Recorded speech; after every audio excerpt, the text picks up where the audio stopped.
Mister ladies viewers அனைவருக்கும் வணக்கம். நான் டாக்டர் நித்யா, சித்தா பிசிஷியன். சாப்பிட்ட உடனே ஒரு சிலருக்கு அஜீரண பிரச்சனை இருக்குங்க.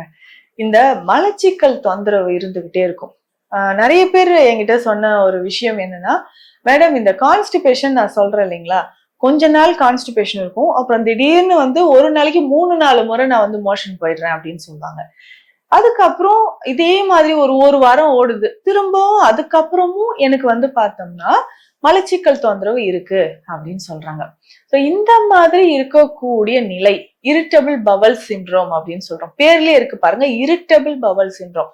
நம்மளுடைய வயிற்றுக்கு உள்பகுதியில ஒரு இரிட்டேஷன் நடந்துகிட்டே இருக்கிறது, குடல் பகுதியில உள்ள இருக்கக்கூடிய லேயர்ஸ்ல ஒரு இரிட்டேஷன் நடக்குது, ஒரு அலர்ஜி, ஒரு ஒவ்வாமை, ஒரு இன்ஃப்ளமேஷன், நம்ம சாப்பிடக்கூடிய உணவுல ஏதாவது அலர்ஜி இருந்துச்சுன்னா, அல்சரேட்டிவ் கொலைட்டிஸ் அப்படின்னு சொல்ற கண்டிஷன், அல்சர் சம்பந்தப்பட்ட பிரச்சனை இருந்துச்சுன்னா தொடர்ந்து இந்த மாதிரி ஒரு இரிட்டேஷன் வயிற்றுல இருந்துகிட்டே இருக்கும்.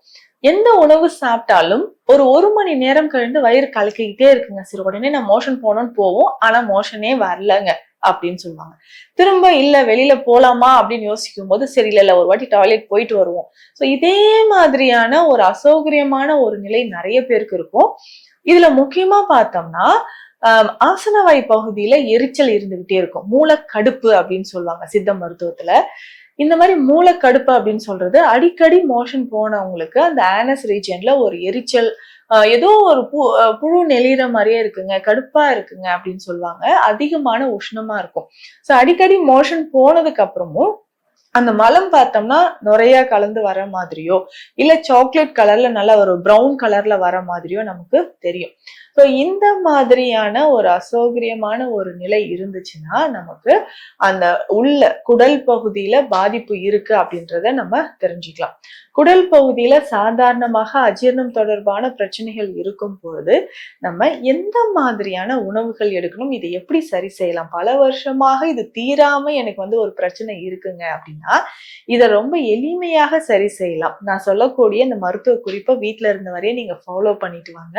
ஆனா கொஞ்சம் சின்சியரா நம்ம ஒரு 2 வாரங்களாவது ஃபாலோ பண்ணோம்னா நல்ல இம்ப்ரூவ்மெண்ட் கிடைக்கும்.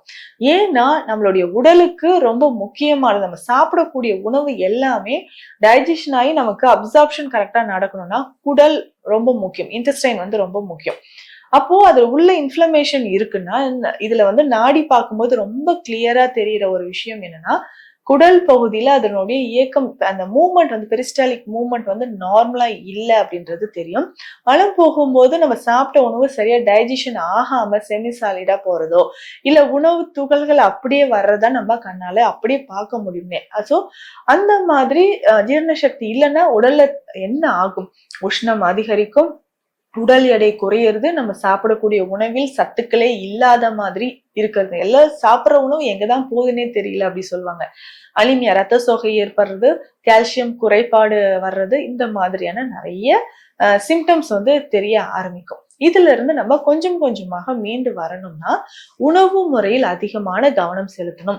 கட்டாயம் தினமும் தேங்காய் பால் குடிக்கிறது ரொம்ப ரொம்ப முக்கியம். ஒரு நாளைக்கு எந்த வேலையாவது நம்ம தேங்காய் பால் கொஞ்சம் குடிக்கணும். இதுல தேங்காய் பால் எவ்வளவு அளவு எடுக்கணும் அப்படின்னா ரொம்ப திக்கா எடுக்க வேண்டாம். தேங்காயை அரைத்து அந்த பால் 100-120 ml அளவுக்கு எடுத்துட்டு இதுல அதிமதுரம் பொடி ஒரு 1/4 டீஸ்பூன் அளவுக்கு போட்டு ஏதாவது ஒரு நேரத்துல நம்ம குடிச்சுக்கிட்டே வரணும். இது காலை நேரத்துல குடிக்கும் போது நமக்கு இன்னும் நல்ல ஒரு சிறந்த பலனை தருது அப்படின்னு சொல்லலாம். அப்போ காலை நேரத்தில் நம்ம தேங்காய் பால் அதிமதுரம் பொடி சேர்த்து நம்ம குடிக்கும்போது குடல் பகுதியில இருக்கக்கூடிய புண்கள் கொஞ்சம் கொஞ்சமாக குணமாக ஆரம்பிக்கும். அதற்கு அடுத்தது பார்த்தோம்னா கற்றாழை ஜூஸ். இதை எப்படி நம்ம ரெடி பண்ணணும்? இந்த கற்றாழை ஜூஸ் பார்த்தோம்னா மேல கீழே கற்றாழைக்கு அந்த தோல் எல்லாம் எடுத்துட்டு உள்ள இருக்கக்கூடிய அந்த சதை பகுதியை நல்லா ஒரு 7-8 முறை நல்லா வாஷ் பண்ணிட்டு இதை மிக்சியில போட்டு அரைச்சி எடுக்கணும். இதை மிக்சியில போட்டு இதனோட கொஞ்சம் என்னன்னா பனங்கற்கண்டு சேர்க்கணும். கருப்பட்டி எதுவுமே சேர்க்க வேண்டாம், பனங்கற்கண்டு கொஞ்சம் சேர்க்கணும். ஒரு 2 சிட்டிகை அளவு சீரகம் அதுல போட்டணும். போட்டு நல்லா அரைச்சு இதனோட ஒரு கொஞ்சமா ஒரு தயிர், கொஞ்சமா ஒரு 2 ஸ்பூன் அளவுக்கு தயிர், கொஞ்சம் தண்ணீர் சேர்த்து நல்லா அரைச்சு இந்த ஜூஸை நம்ம குடிச்சுக்கிட்டே வரணும். தினமும் காலை வேலையில இப்படி குடிச்சுக்கிட்டே வரும்போது குடல் பகுதியில இருக்கக்கூடிய இன்ஃப்ளமேஷன் நமக்கு நல்லாவே குறைய ஆரம்பிக்கும். ஸோ ஒரு நாள் தேங்காய் பால் குடிச்சிங்கன்னா இன்னொரு நாள் இந்த மாதிரி கற்றாழையை பயன்படுத்தலாம். ஸோ இதை மாற்றி மாற்றி நம்ம குடிச்சுக்கிட்டே வரும்போது குடல் பகுதியில இருக்கக்கூடிய இன்ஃப்ளமேஷன் நமக்கு மறைய ஆரம்பிச்சு டைஜஷன் ப்ராப்பரா நடக்க ஆரம்பிக்கும். அதுக்கப்புறம் அடிக்கடி மோஷன் போற பிரச்சனையும் நமக்கு குறைய ஆரம்பிக்கும். இதுவே சித்த மருத்துவத்தில் இருக்கக்கூடிய மருந்துகள் நிறைய மருந்துகள் இருக்கு. அதுல ஸ்பெஷலா பார்த்தோம்னா அஷ்டசூரணம் அப்படின்னு சொல்லக்கூடிய மருந்து. இந்த அஷ்டசூரணத்தை நம்ம பயன்படுத்தும் போது உடல்ல இருக்கக்கூடிய அதிகப்படியான உஷ்ணம், அஜீரணம் தொடர்பான பிரச்சனைகள், பெண்களுக்கு பீரியட்ஸ் டைம்ல ஏற்படக்கூடிய மசில் கிராம்ப்ஸ், இது எல்லாமே நமக்கு குணமாக ஆரம்பிக்குது. இதை தாண்டி வேறு என்ன மருந்துகள் நம்ம பயன்படுத்தலாம் அப்படின்னா, குங்குலிய வெண்ணெய் நம்ம பயன்படுத்தலாம். இது ஒரு 1/4 டீஸ்பூன் அளவுக்கு எடுத்து ஏலக்காய் பொடியோட சேர்த்து நம்ம சாப்பிட்டுட்டு வரணும். ஸோ இந்த குங்குலிய வெண்ணெயை நம்ம பயன்படுத்தும் பொழுது நம்ம உடல்ல இருக்கக்கூடிய உஷ்ணம், அதிகப்படியான உஷ்ணம் கொஞ்சம் கொஞ்சமாக கரைய ஆரம்பிச்சு குடல் பகுதியில இருக்கக்கூடிய இந்த பிரச்சனையும் நமக்கு குணமாகும். இதே மாதிரி என்னன்னா இரிட்டபிள் பவல் சிண்ட்ரோம், கான்ஸ்டிபேஷன்ல வரக்கூடிய நிலைமையும் ஒரு சிலருக்கு இருக்கு. அதே மாதிரி இரிட்டபிள் பவல் சிண்ட்ரோம், டயரியா அப்படின்னு சொல்லக்கூடிய பிரச்சனையும் ஒரு சிலருக்கு வருது.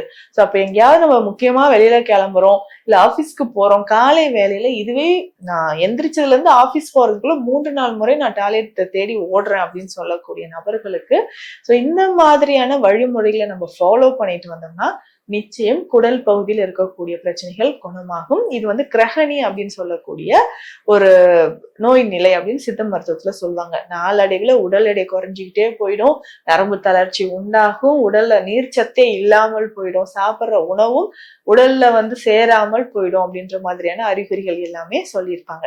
ஸோ இந்த பதிவில் இரிட்டபிள் பவல் சிண்ட்ரோம், சாப்பிட்ட உடனே அதிகமா மோஷன் போற பிரச்சனை இருந்துச்சுன்னா அதுல இருந்து ரொம்ப ஈஸியா நம்ம எப்படி வெளியில வரலாம், அதை சரி செய்வதற்கான எளிய வழிமுறைகள் என்ன அப்படின்றத பார்த்தோம். மீண்டும் அடுத்த பதிவில் சந்திக்கலாம். நன்றி.